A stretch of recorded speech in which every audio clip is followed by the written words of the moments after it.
Assalamualaikum. Halo Sobat Laut. Balik lagi dengan podcast kita. Kali ini kita akan ngobrolin sesuatu yang agak serius tapi sedikit santai ya. Soal good practice and bad practice dalam mewujudkan smart governance di Dinas Kelautan dan Perikanan.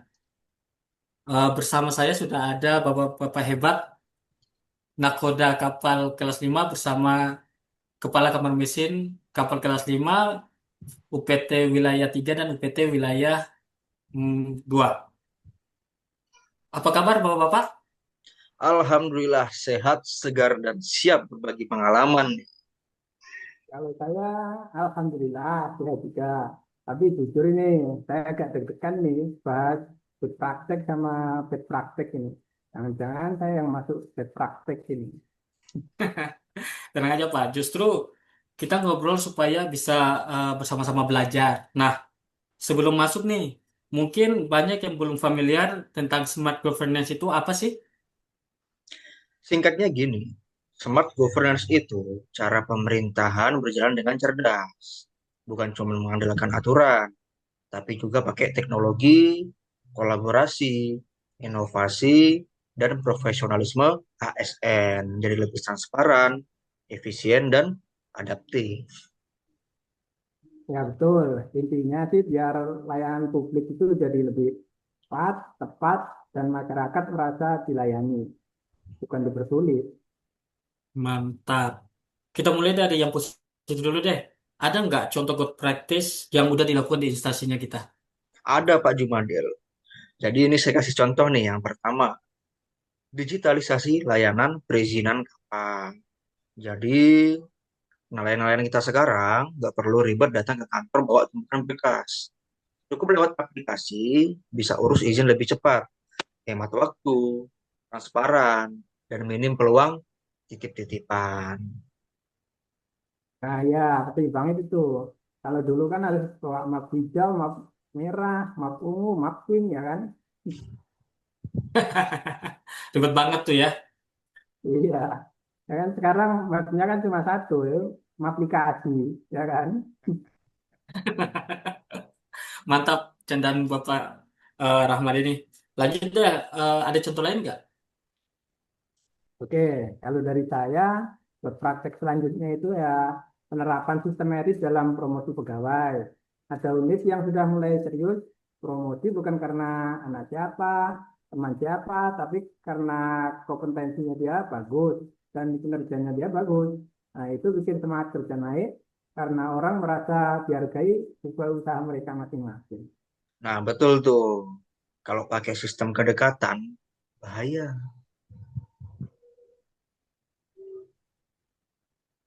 Wah, ya gimana tuh? Nanti yang naik jabatan malah yang paling sering duduk dekat atasan waktu rapat.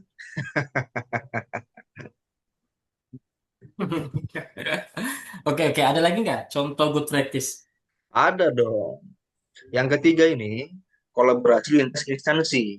Misal, waktu patroli laut, kita nggak perlu jalan sendiri, tapi digandeng sama polisi air, TNI Angkatan Laut, Bakamla, bahkan masyarakat pengawas. Jadi lebih kuat dan lebih efektif.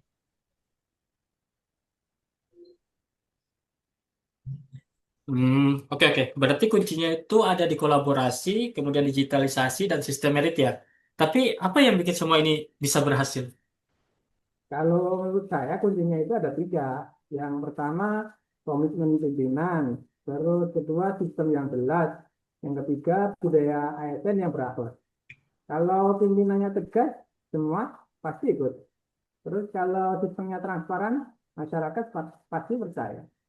Nah, dan jangan lupa kita menurunkan bisnis lain itu dengan cara yang pertama sharing pengalaman, terus kita bisa buat bikin SOP yang terbuka, dan juga kita adakan pelatihan. Jadi nggak cuma berhenti di situ-situ aja gitu. Mantap tuh untuk good practice-nya. Nah, kalau good practice ini udah kita bahas, sekarang kita masuk ke yang kurang enak didengar nih, bad practice. Apa yang sering terjadi di lapangan kira-kira? Oke, mulai dari saya dulu ya. Best practice pertama itu keputusan tanpa data. Nah, kadang kan ada kebijakan dadakan tuh. nggak pakai kajian. Nah, akhirnya yang di lapangan bingung. Nah, betul itu, Pak. Terus ada juga praktis yang kedua, promosi jabatan karena kedekatan pribadi. Nah, ini nih yang paling bikin dimotivasi. ASN yang kompeten itu malah nggak naik. Sementara yang punya koneksi malah bisa langsung melesat. Gitu. Nah, betul. Nah, sama satu lagi nih, minimnya koordinasi antar bidang nih. Misalnya bidang perikanan jalan sendiri, terus bidang pengawasan jalan sendiri. Nah, akhirnya programnya jadi tumpang tindih, anggaran kebuang percuma. Berarti itu kayak kapal kapal punya dua nahkoda gitu ya, Bas ya? Nah, iya. Jadi kapal tuh ibaratnya macam muter-muter aja di tengah laut tuh karena punya dua anak kuda tuh kan. Nah, jadi dua pemikiran, nah, gitu deh. Betul, betul. Nah, belum nyampe tujuan, bensinnya akhirnya udah habis duluan, ya kan? Benar-benar benar juga. Tapi serius nih, kalau ditarik ke akar masalah, kenapa kira-kira bisa gagal gitu? Sebenarnya itu ada tiga penyebab dapat cuma sistem merit yang nggak ditegakkan, budaya kolaborasi yang lemah, dan juga digitalisasi yang belum optimal. Jadi semua tuh masih berjalan manual, tergantung orang gitu. Nah, betul, betul. Nah, cara mencegahnya ya harus bikin regulasi internal lebih kuat, terus kasih reward dan punishment yang konsisten. Nah, plus karena monitoring ini harus pakai sistem digital biar gampang dipantau. Nah, kalau gitu cara paling ampuh menghindarinya gimana? Kalau menurut saya satu kata aja, apa itu? Transparansi. Nah, semua proses jadi harus bisa diakses sama publik. Nah, ya bener itu. Ya, kayak rapat itu juga harus transparan itu. Maksudnya gimana tuh? Ya, biar semuanya kebagian snack. Jangan ada yang sembunyi risol di bawah meja saat rapat itu. Nah, kalau dikaitkan sama manajemen ASN nih, kira-kira apa pelajaran yang bisa diambil dari good and bad practice ini? Kalau good practice kan sejalan sama prinsip Smart ASN, profesional, digitalisasi, inovatif, sama kolaboratif. Kalau keempat hal ini dijalankan, layanan publik itu pasti akan lebih bagus.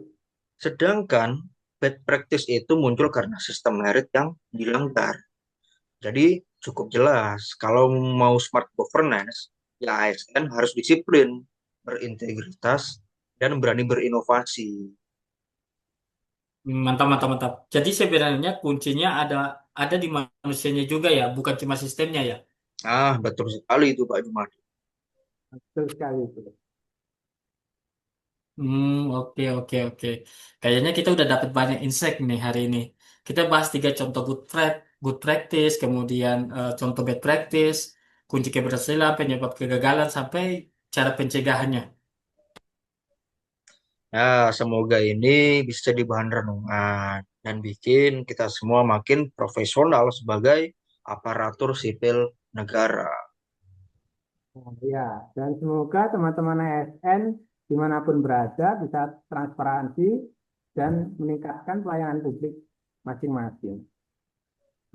Amin, amin, amin. Semoga juga teman-teman ASN di luar sana bisa terinspirasi dari podcast kita ini ya, Bapak-bapak ya. Ya, Ya, amin. Terima kasih. Terima kasih juga sudah mendengarkan podcast kita. Jangan lupa terus dukung smart governance demi pelayanan publik yang lebih baik. Sampai ketemu di episode berikutnya. Terima kasih, Bapak-bapak. Oke, terima kasih terima kembali kasih. Pak Jumadi. Terima kasih.